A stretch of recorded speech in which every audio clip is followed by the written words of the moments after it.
Madame, Monsieur, bonsoir. Au soir du troisième jour de la révolte du peuple roumain contre l'ex-dictateur Ceausescu, la télévision a annoncé la victoire. Mais les combats se poursuivent encore entre la population et l'armée, ralliée au gouvernement de salut national d'un côté, et les forces spéciales qui dépendaient directement du dictateur.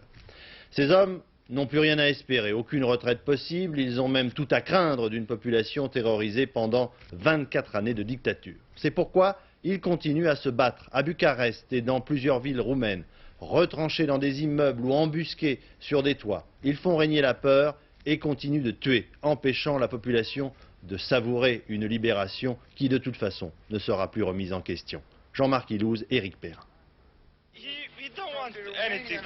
Il ne demandait rien à personne. C'était un gamin de 10 ans. Ils l'ont tué. Non, assassiné, pas tué.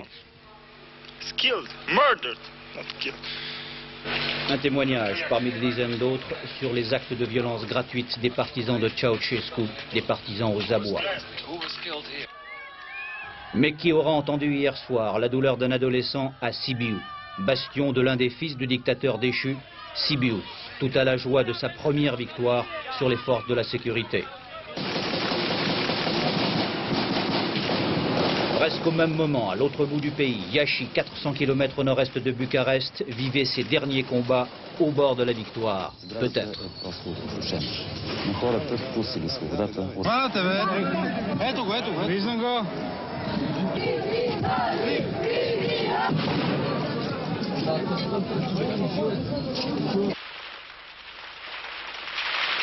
Victoire ambiguë aussi à l'aéroport de Bucarest, enjeu stratégique majeur où les pertes en hommes sont déjà énormes.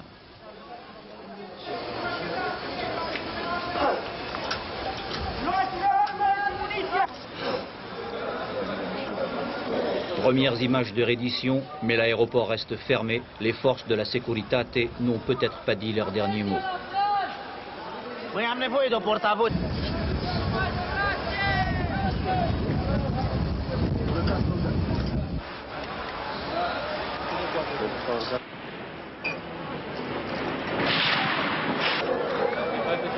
À Bucarest même, les symboles d'un pouvoir honni tombent l'un après l'autre. Ici, le siège du comité central du Parti communiste roumain, seul détenteur du pouvoir pendant 42 ans. Au troisième jour des combats, la population toujours aux côtés de l'armée pour répondre au feu sournois et terriblement précis des miliciens surentraînés de Ceausescu.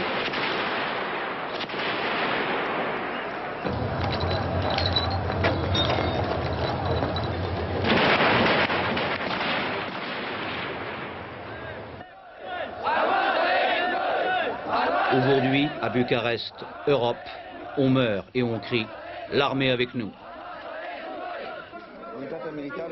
Et la méfiance est partout. Ici, l'arrestation d'un civil. Regardez, il est du ministère de l'Intérieur. Oui, mais c'était seulement un type qui travaillait à la cantine. Méfiance, guerre du renseignement. Ici, un commissariat improvisé pour le tri des suspects.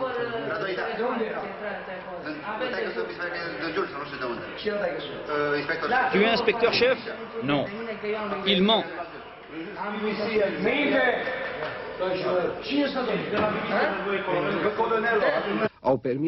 À la télévision, porte-parole clé du nouveau pouvoir, les émetteurs sont encore intacts. Un commando a été neutralisé de justesse ce matin. Le studio de l'étage au-dessous est transformé en infirmerie.